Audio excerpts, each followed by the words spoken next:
Hey, what's up guys? Ed here again. Here today with part 3 for the Zonda TFL build. I just wanted to go over a few more bits and pieces with the boat. We're approaching completion, but today for part 3 we're going to touch on the flex shaft installation. I've already done it on the actual boat, but I have my fighter cat here. We're going to run through exactly how to convert your two-piece shaft that comes stock in these boats over to a single length one-piece shaft. You're going to need a few bits and pieces for that, which I'll cover off shortly.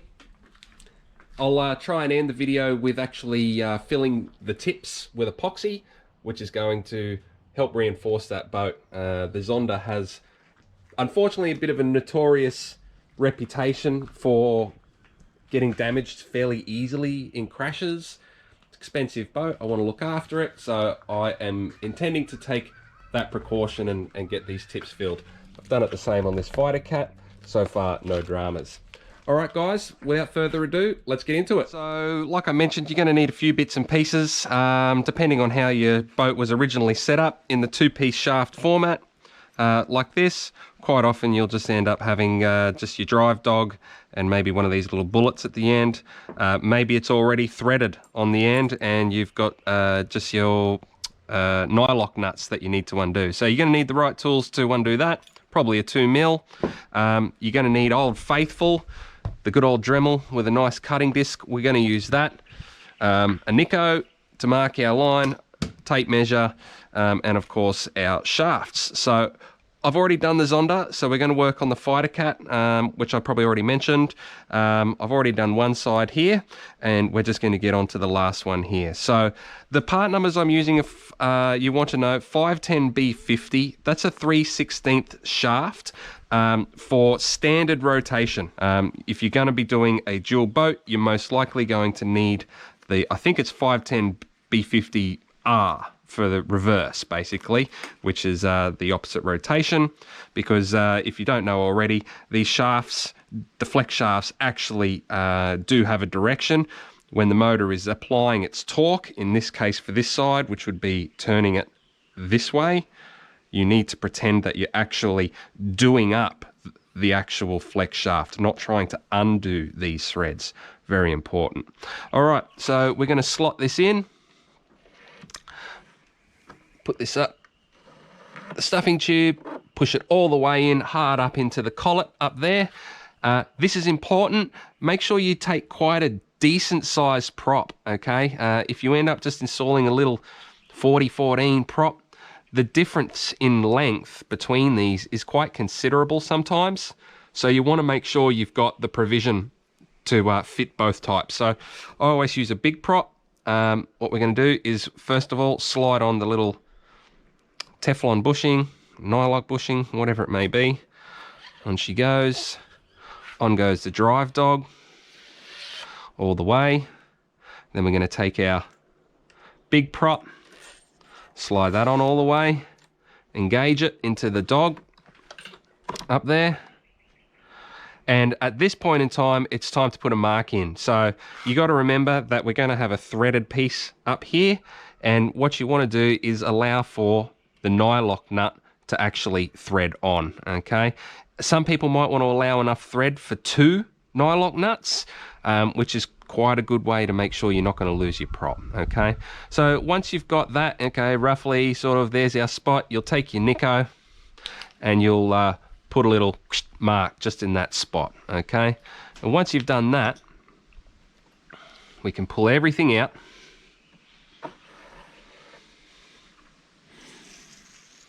Okay, and once you've got that length, that length is the total length of the shaft that you're going to use, okay? So you need to measure that. So take this tape measure, bit of organized chaos here, and measure how long that mark is. So in this particular case, I measure, looks like 260 millimeters, 261 millimeters, okay? And what you will then do is you will measure that 261 millimeters from the correct end of the shaft that you're going to actually retain, okay? And lo and behold, that mark is close, but not close enough, okay? So you would then put your final mark on with your Nico, and that's going to give you your cut line. And that's going to leave you all the thread in the world to do what you need. Now, I've already done one side, so I'm literally just going to copy the other side, and that's going to enable me to get 2 equally length cut shafts here today. You may want to measure both individually if for some reason the motors are not aligned perfectly. You can have some differences there, but that's up to you. I generally find that everything's even. Once you do one side, you can cut that up. So let's just quickly cut that off here. Take the Dremel.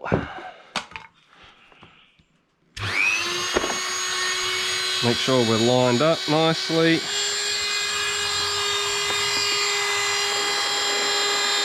Put a little nick. All right, once we've got that nick, we're ready to go. Now, the other thing that's important to do is when you're using your cutting wheel, okay, this is spinning in a particular direction, you don't want to be trying to undo the windings again. So you want to cut with the windings, all right?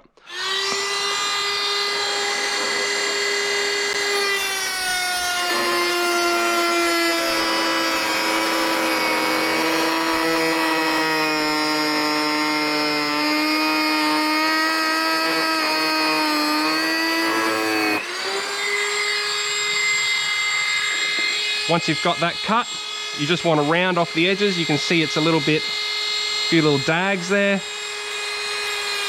Just wind that round, get it nice and flat. Again, taking into consideration rotation of the shaft and the wheel.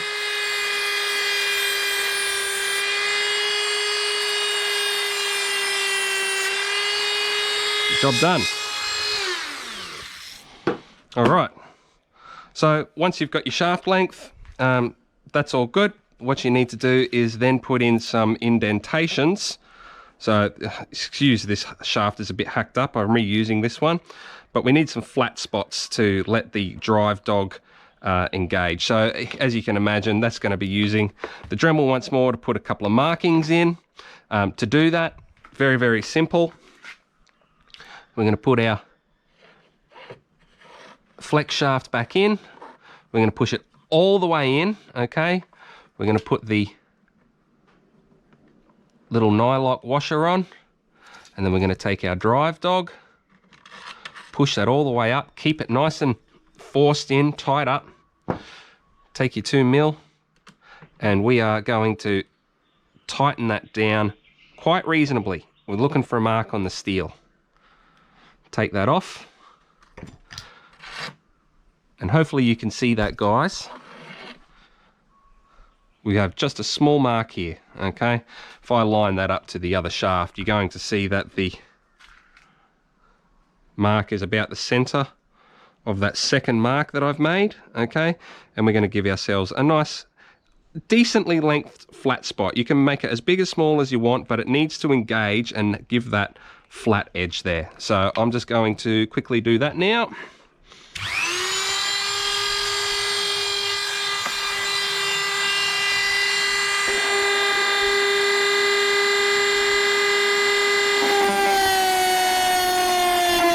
Ooh, went too far there, slipped.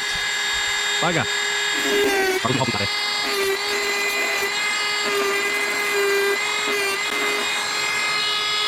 Probably similar to the other one, to be honest, in length.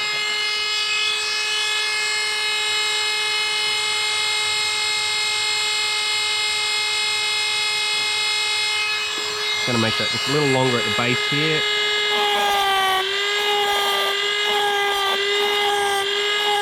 All right. Now guys, it doesn't have to be perfect.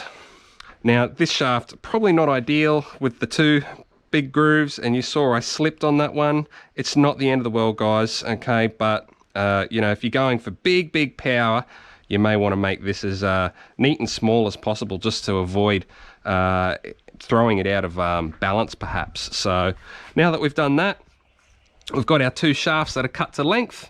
Easy done. We're going to just double check we're putting them in the right side here. Slide that in, slide that in, all the way up and in, all the way up. Same on this side, all the way up and in. Get your flat spots on top. I'm going to slide our washers on both sides. Take our drive dogs, put them on. Where's my other one? Here we go. Slide that one on. So you can see that you can't even see those cuts or anything there because they're covered, so that's fine. And then we are going to just double check we're on the flat spot. Pushed in all the way, and then tighten that down. Nice and tight. You may want to actually Loctite these, that's up to you. I just check them frequently, and job done. So tighten this up. And that's it, guys. We'll go back over to our Zonda where that's done anyway. Some decently sized props. Pop those on there. And then we've got our nylock nuts wherever those are. There's one there.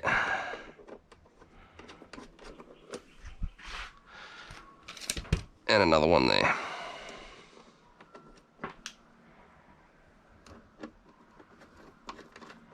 Happy days.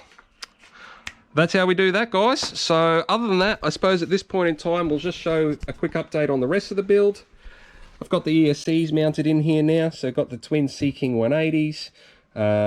Just got a standard Armour, old school, what is it? An AS15, ADS15 servo, 15 kilos, that should be fine. I'm actually just waiting on a couple of extra little mount pieces here on the rear of the rudder, just to beef that up a little. Motors are mounted now. We're going to glue a little bit of this anti-slip mat down onto the battery trays, just to get the batteries held in position better. I'm waiting on a couple of straps too, hopefully you can see. So I've got one strap here, I need a couple more. And beyond that, some heat shrink, need a whole heap of heat shrink, and then we can actually fire this puppy up. I've got a crappy little receiver here to use for the meantime. We'll put some Futaba in it when the time comes. Now guys, the video went for a little bit longer than I thought it might, so I'm going to do the epoxy filling up the front of the nose of the boat in a separate video. Probably makes it a bit easier for people to search it up as well. So hopefully you enjoyed the video, guys. Maybe you learned something, maybe you didn't. If you see anything I did that you'd do differently, let me know. This is by no means the only way to skin the cat, but it is a way that is working for me anyway. Anyway, guys, till the next time, I'll see you in the next video. Cheers.